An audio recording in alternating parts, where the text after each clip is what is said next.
So, students, in the previous lecture, we have completed the topic of cardinal approach. Cardinal approach का topic complete किया था, and today we are going to see a new topic that is an ordinal approach or ordinal utility approach.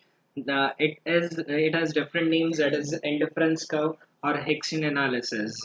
So, the real elaboration of indifference curve was made by J.R. Hicks and R.G.D. Allen, popularly known as Hicks and Allen. In 1934, they wrote an article that is a reconstruction of the theory of value, presenting the indifference curve analysis. Modern economists disregarded the concept of cardinal measure of utility. Modern economists ने कई लोगों ने cardinal measure of utility को disregard किया था. The reason we have seen in the earlier lecture कि क्या limitations थे. They were of opinion that utility of psychological phenomena, that is next to impossible to measure the utility in absolute term. क्या था कि भाई psychological phenomena को हम लोग न्यूमेरिकल टर्म्स में या फिर एब्सोल्यूट टर्म्स में मेजर करना पॉसिबल नहीं है कि how much do I get the utility from by eating an ice cream is not possible कि मुझे कितनी यूटिलिटी मिल रही है एक आइसक्रीम कंज्यूम करके उसे मैं नंबर के फॉर्म में रिप्रेजेंट नहीं कर पाऊंगा. According to them, a consumer can rank various combinations of goods and services on order of his preference. But a customer भले उसे नंबर कंज्यूमर वो प्रेफर नहीं उसे एब्सोल्यूट नंबर नहीं दे सकता बट कंज्यूमर प्रेफरेंसेस दे सकता है. अगर उसके पास से फॉर एन एग्जांपल एक कंज्यूमर को एक आइसक्रीम और एक दूसरी कोई चीज एक एप्पल और बनाना दोनों खाने के लिए दिया जाए तो अगर एप्पल एक कंज्यूम कर रहा है और एक बनाना कंज्यूम कर रहा है so it is difficult for the consumer to say कि भाई एक एप्पल कंज्यूम करके उसे कितनी यूटिलिटी मिल रही है और एक बनाना कंज्यूम करके कितनी यूटिलिटी मिल रही है वो डिफिकल्ट है बट वो प्रेफरेंसेस दे सकते हैं कि हाँ एप्पल को मैं ज्यादा प्रेफरेंस दूंगा फर्स्ट टाइम अगर खाने की बात हो और बनाना को सेकंड प्रेफरेंस दूंगा so he can give a rank to that particular commodities या सर्विसेज को रैंक दे सकता है. नंबर देना डिफिकल्ट एक्चुअली पॉसिबल ही नहीं है बट उसे रैंक देना पॉसिबल है. So, for example, consumer consumes two goods, apples and bananas, then he can indicate whether he prefer apple over banana. अगर एक consumer apple और banana दो चीज consume कर रहा है, तो वो आंसर दे सकता है क्या कि वो apple prefer करेगा banana से ज्यादा या फिर वो banana prefer करेगा apple से ज्यादा. Whether there is his indifference between apple and banana, that is both equally preferable and both of them give the same value of satisfaction. या फिर वो तीसरा ऑप्शन सेलेक्ट कर सकता है जो दोनों को प्रेफर करेगा एप्पल और बनाना को इक्वल प्रेफर करेगा नहीं एप्पल को ज्यादा नहीं बनाना को कम दोनों को इक्वल प्रेफरेंस दे सकता है. So that is what he can answer वो ये आंसर दे सकता है बट उसे अगर आप ऐसा पूछोगे कि एप्पल का प्रेफरेंस कितना देना है और बनाना का प्रेफरेंस कितना देना है तो वो इट माइट बी डिफिकल्ट वो डिफिकल्ट हो सकता है. जबकि एप्पल और बनाना की प्रेफरेंसेस वैल्यू से आप उसे जज कर सकते हो कि हाँ एप्पल उसे कंज्यूम करना है या फिर बनाना कंज्यूम करना है. This approach does not use cardinal values like 1 2 3 etcetera 4 etcetera. ये अप्रोच जो ordinal approach it doesn't have any relation with the cardinal values. Cardinal values के साथ उसका कोई रिलेशन नहीं है कि एप्पल खाया तो कितने यूटिल्स मिले बनाना खाया तो कितने यूटिल्स मिले उससे उसका कोई कंसर्न नहीं है. rather it makes an ordinal number like first second third उसके जगह पर वो नंबर नहीं दे रहा है वो क्या दे रहा है प्रेफरेंसेस दे रहा है रैंक दे रहा है कि फर्स्ट प्रेफरेंस बनाना को दिया सेकंड प्रेफरेंस एप्पल को दिया थर्ड इसको दिया so is giving a ranking. Customer क्या दे रहा है रैंकिंग दे रहा है कमोडिटीज को. कस्टमर के लिए रैंकिंग देना इजी है नंबर देना पॉसिबल नहीं है. It means if a consumer likes an apple more than banana, he will give first rank to apple and second rank to banana. मतलब कि अगर कंज्यूमर को एप्पल ज्यादा अच्छा लग रहा है बनाना कम अच्छा लग रहा है तो एप्पल को फर्स्ट रैंक देगा बनाना को सेकंड रैंक देगा.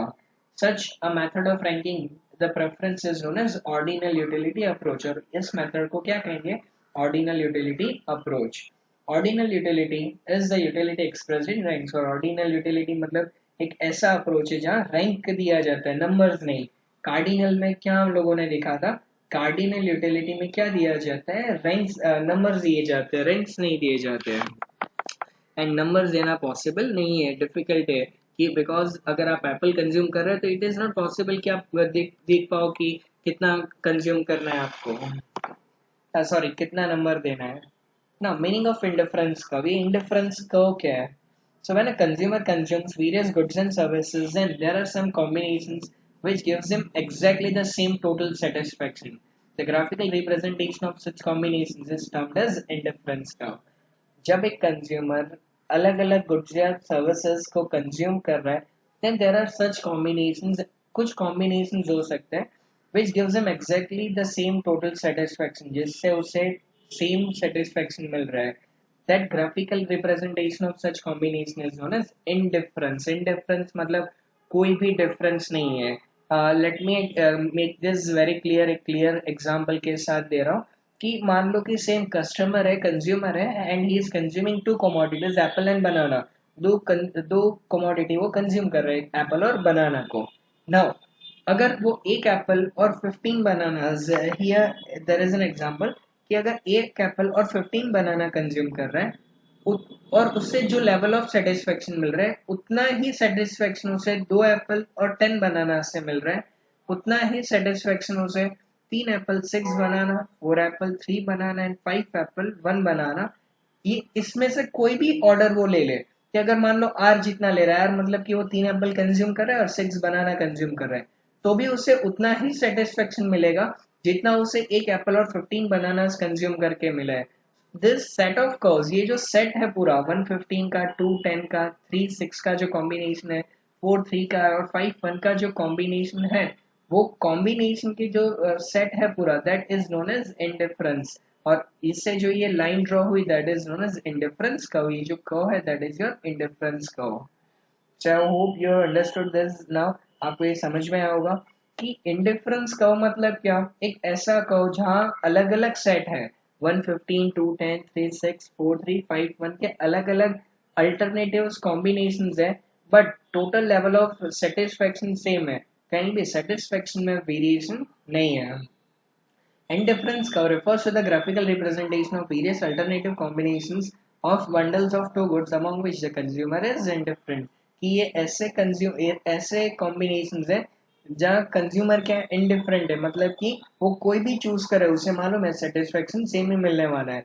अगर वो 2 एप्पल 10 बनाना चूज करेगा तो भी उससे वही सेटिस्फेक्शन मिलेगा जो वो 5 एप्पल्स 1 बनाना सेलेक्ट करेगा. मतलब कंज्यूमर वहाँ इंडिफरेंट है, उसके लिए कोई बायसिंग नहीं है कि अगर ये सिलेक्ट करो तो ज्यादा सेटिस्फेक्शन मिलेगा, ये सिलेक्ट करो तो कम मिलेगा. Because the consumer knows that he is going to get the same satisfaction any if he chooses any of it. कोई भी सिलेक्ट कर ले यहाँ से PQRS में से, but he would be getting the same level of satisfaction, उसे same satisfaction मिलेगा.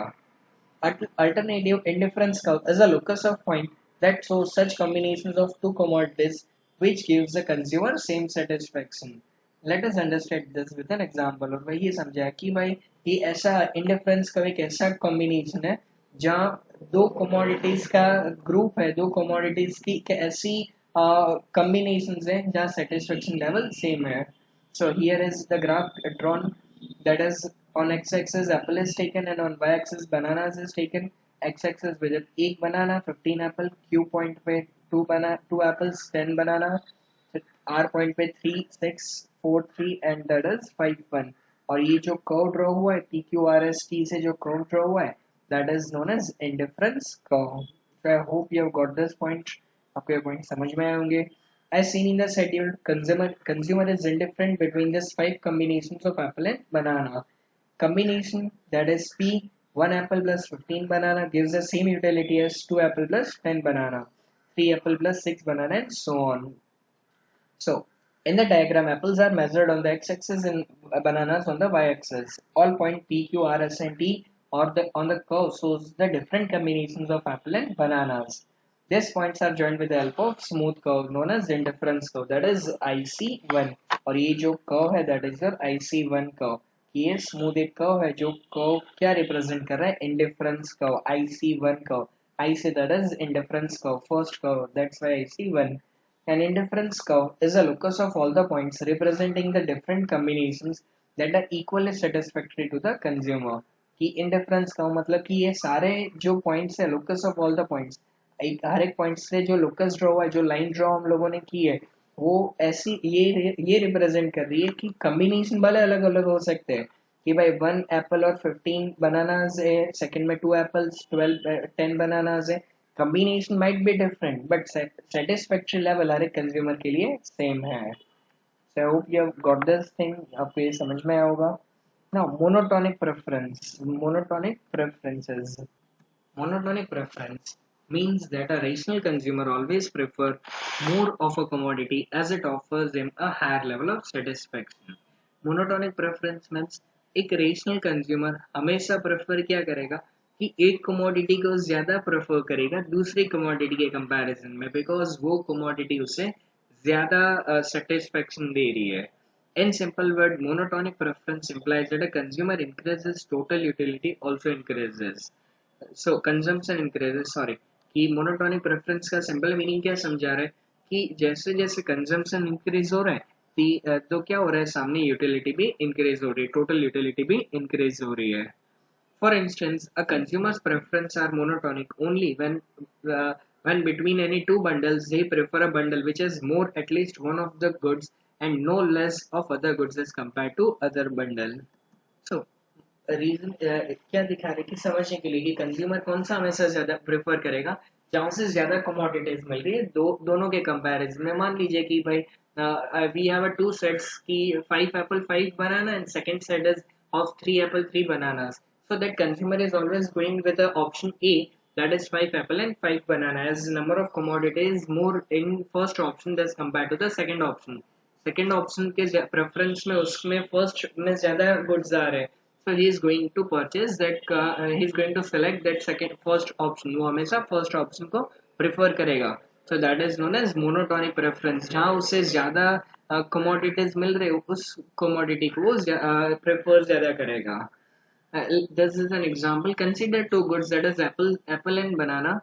Suppose two different bundles, that is first 10 apple 10 bananas and second is 7 apple 7 banana.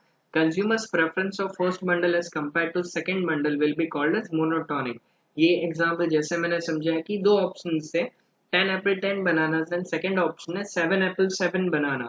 So that consumer is preference. Consumer कौन सा prefer कर रहा है? First option, that is of 10 apple and 10 banana instead of 7 apple and 7 banana. So that can be called as monotonic preference. क्यों monotonic कह सकते हैं? Because in the first bundle he is getting more apples and bananas as compared to the second bundle. Second bundle के comparison उससे first bundle में ज़्यादा apples मिल रहे हैं.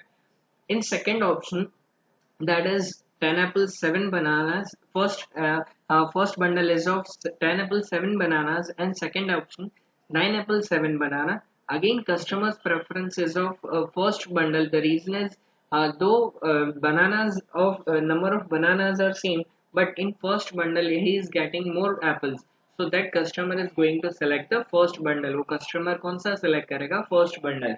That is known as monotonic preference. उसे क्या कहेंगे हम लोग? monotonic preference कहेंगे. Indifference curve. I hope you have understood this concept of indifference curve. Now indifference map. Indifference map is nothing but the set of indifference curve. That's it. जो family of indifference curve के या set of indifference curve के ना उसे indifference map कहते हैं. That is nothing too hard or something that is beyond your reach. कुछ difficult नहीं है. सिर्फ अगर दो तीन इंडिफरेंस कर्व को आप एक ही जगह पर रिप्रेजेंट कर रहे हो तो उसे इंडिफरेंस मैप कहेंगे. Indifference map refers to the family of indifference curves that represent consumers preferences over all the bundles of two goods. की इंडिफरेंस मैप मीन्स क्या कि इंडिफरेंस कर्व की फैमिली है पूरी, मतलब कि पूरा सेट है जो कंज्यूमर के प्रेफरेंसेस दिखा रहा है overall the bundles of two goods की, दोनों गुड्स की अलग अलग लेवल ऑफ सेटिस्फेक्शन के लिए जो जो उसके इंडिफरेंस कर्व ड्रॉ हुए हैं, दैट इंडिफरेंस कर्व का set, that set is known as indifference map. उसे कलेक्टिव नाम क्या कहते हैं हम लोग? इंडिफरेंस मैप कहते हैं. और इंडिविजुअल लाइन को क्या कहेंगे हम लोग? Indifference curve. An indifference curve represents all the combinations which provides the same level of satisfaction. However, every higher level or lower level of satisfaction can be shown on an indifference curve. It means infinite number of indifference curve can be drawn. IC1 represents the lowest satisfaction. Now, the point, the curve that is nearer to the origin, the simple level, the simple trick to understand this, कि जो curve जिसकी जो origin से नजदीक है, जैसे कि here it is an origin, so the curve that is nearer to the origin has the least level of satisfaction. So उसमें हमेशा कम level of satisfaction होगा, and as we go far far from this origin, the level of satisfaction increases. Level of satisfaction increase होता जाएगा. So IC2 curve, the level of satisfaction of IC2 curve is more than IC1. Level of satisfaction of IC3 is more than 2 and 1. 1 का सबसे कम level of satisfaction होगा और 3 का सबसे ज्यादा होगा. So this is an indifference का. Hope you have understood this concept. Now marginal rate of substitution, MRS. MRS refers to the rate at which commodities can be substituted with each other so that total satisfaction of a consumer remains the same. For example, if in the examples of apple and bananas, MRS of A for B will be number of units of B that a consumer is willing to sacrifice for an additional unit of A. So to maintain the same level of satisfaction. बहुत simple है. Let me give an example. कि say for an example कि आपको एक option दिया है कि विच mobile phone do you like and you select a phone x. अगर आप एक्स फोन सेलेक्ट कर रहे हो that you like this phone x है, तो कोई भी एक एक्स फोन आपको अच्छा लग रहा है. Say for an example if you are asked to get a substitution for that X. Substitute मतलब कि उसके जगह पर आपको और कोई अल्टरनेटिव पूछा जाए कि शॉर्टेज है और एक्स आपके पास वो कोई भी एक्स कॉमोड फोन आपके अवेलेबल नहीं है. तो उसके जगह पर if you are getting two phones of Y, दो फोन मिल रहे हैं आपको वाई के, and you are getting the same level of satisfaction, आपको सेम लेवल ऑफ सेटिस्फेक्शन हो रहा है. So that two phone that you are ready for the sacrifice for this instead of this X, that is known as marginal rate of substitution. जो दो phone आपको मिल रहे क्योंकि आपने एक एक्स फोन को सेक्रीफाइस किया है. So that is known as marginal rate of substitution. Say for an example कि एप्पल और बनाना की बात की जाए तो बनाना say for a unit of bananas willing to sacrifice divided by unit of apples willing to gain. कि कितने units of बनाना आप सेक्रीफाइस करने के लिए रेडी हो डिवाइड बाय कितने यूनिट्स ऑफ एप्पल आपको सामने गेन करने पड़ रहे हैं. तो दैट इज इन दोनों का रेशियो जो होगा that is known as MRS, marginal rate of substitution. कि आपने क्या किया, सब्स्टिट्यूट किया. सब्स्टिट्यूट मतलब एक की जगह पर दूसरे को रख दिया. लेवल ऑफ सेटिस्फेक्शन सेम रहा. Level of satisfaction is not going to change. याद रखना the most important thing, satisfaction level change नहीं होगा. जो सेटिस्फेक्शन आपको मिल रहा था वही होगा. सिर्फ क्या हुआ कि बनाना सेक्रीफाइस करने पड़े और आपको उसकी जगह पर एप्पल गेन करने पड़े. कि क्यों? क्योंकि बनाना नहीं मिल रहे थे. तो आपको कुछ उतने ही सेटिस्फेक्शन के लिए क्या कर रहे हो आप, उतने उसकी जगह पर एप्पल को गेन कर रहे हो.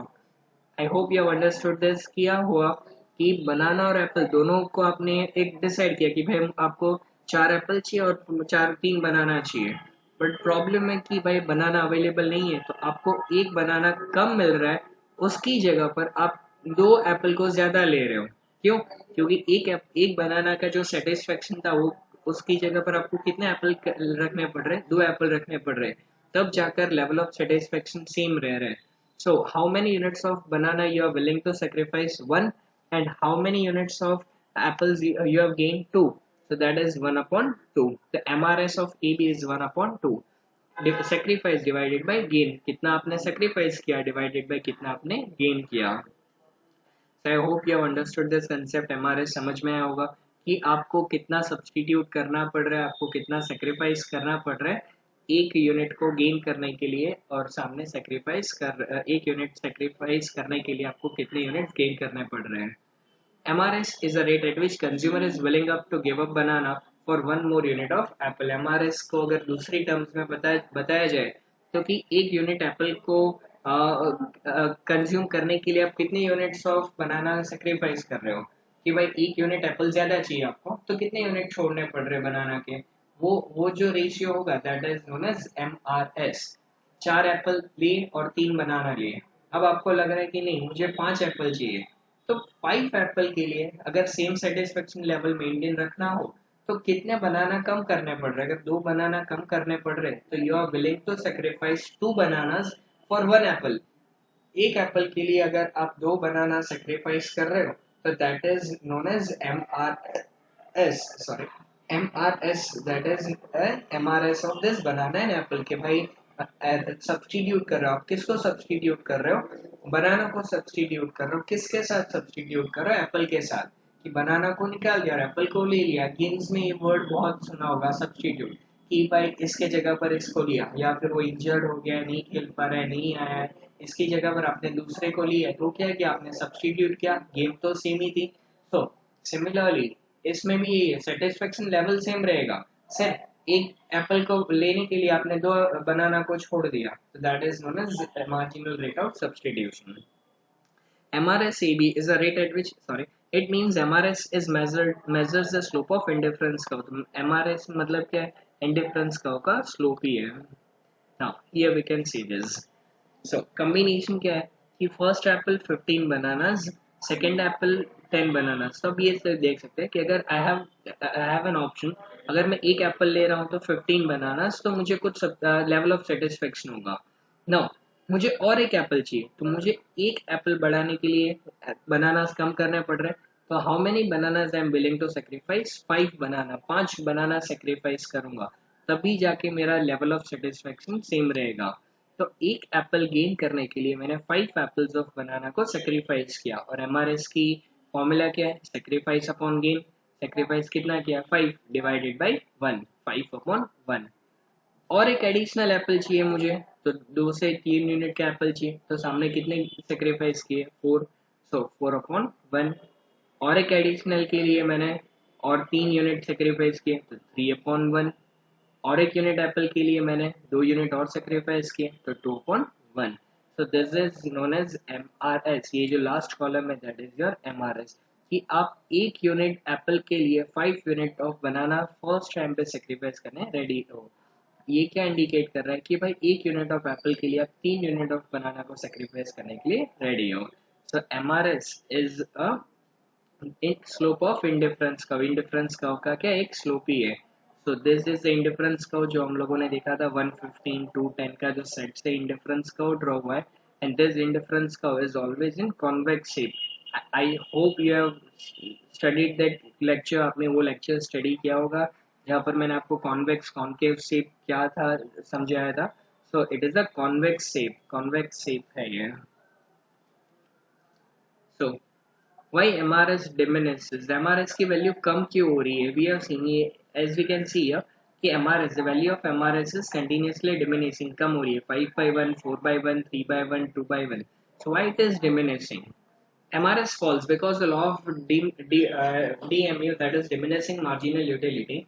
In the given example, apples and banana, combination of P has only one apple, and therefore apple is relatively more important than banana. Due to this, customer is willing to give up more banana for an additional apple, but as he consumes more and more apples, his marginal utility for apple keeps on declining. And as a result, he is going to give up less and less of banana for each additional unit of apple. अब क्या हो रहा है कि भाई first time पे जब उसे एक पहली बार जब एप्पल था तो वो क्या कर रहा था, 5 एप्पल्स फर्स्ट एप्पल था और 15 बनाना था। अब फर्स्ट से जब एक 2 एप्पल्स उसे चाहिए थी, एक ज्यादा एप्पल चाहिए था, तो 5 यूनिट कंज्यूम सेक्रीफाइस करने के लिए रेडी था। क्यों, फर्स्ट एप्पल के टाइम उसको एप्पल की यूटिलिटी ज्यादा लगी थी क्योंकि उसके पास एक ही एप्पल था। सो एक एप्पल और बढ़ाने के लिए उसको 5 यूनिट बनाना के सेक्रीफाइस करने के लिए रेडी है। जब उसे थर्ड यूनिट ऑफ एप्पल चाहिए तो ऑलरेडी उसके पास 2 एप्पल तो है, तब वो इतने ज्यादा बनाना कंज्यूम नहीं, सेक्रीफाइस करने का नहीं सोचेगा। क्यों, क्योंकि ऑलरेडी उसके पास 2 एप्पल है। तो अब उसके बनाना की, अब उसके सॉरी एप्पल की वैल्यू इतनी पहली नहीं, यूटिलिटी इतनी नहीं होगी जितनी उसके पास एक की थी तब। तो ऑलरेडी 2 एप्पल थे, तो अब वो सामने 5 बनाना को सेक्रीफाइस करने के लिए रेडी नहीं है। वो max to max 4 banana sacrifice कर पाएगा। अब जब 3 यूनिट ऑफ एप्पल हो गए तो अब वो 4 यूनिट भी सेक्रीफाइस करने के लिए रेडी नहीं है, because the reason is the utility of banana keeps on apple keeps on decreasing, utility उसकी अब डिक्रीज हो रही है। when he has a fourth apple, जब उसके पास अब फोर एप्पल है, तो this again the level of utility decreases, उसकी utility कम हो रही है। so now he is not going to even sacrifice 4 apples or 3 apples for one additional unit of apple। एक एडिशनल यूनिट एप्पल के unit के लिए वो 4 बनाना का 3 बनाना उसको सेक्रीफाइस करने के लिए रेडी नहीं होगा। So that's why as the value of law of DMU states कि एप्पल की जैसे एक एक यूनिट कंसेक्यूटिव बढ़ाते जाएंगे, its value decreases, its utility decreases, उसकी यूटिलिटी कम हो रही है, और यूटिलिटी कम हो रही है, एंड दैट्स द रीजन कि यूटिलिटी कम होने की वजह से एमआरएस की वैल्यू भी कंटिन्यूसली कम हो गई है. So I hope you have understood these concepts, and we are going to see the assumptions of indifference in the next lecture. Still, in case of any queries, doubts, you can feel free to ask, but please make sure कि कोई भी doubts आपके रह नहीं जाए. Thank you.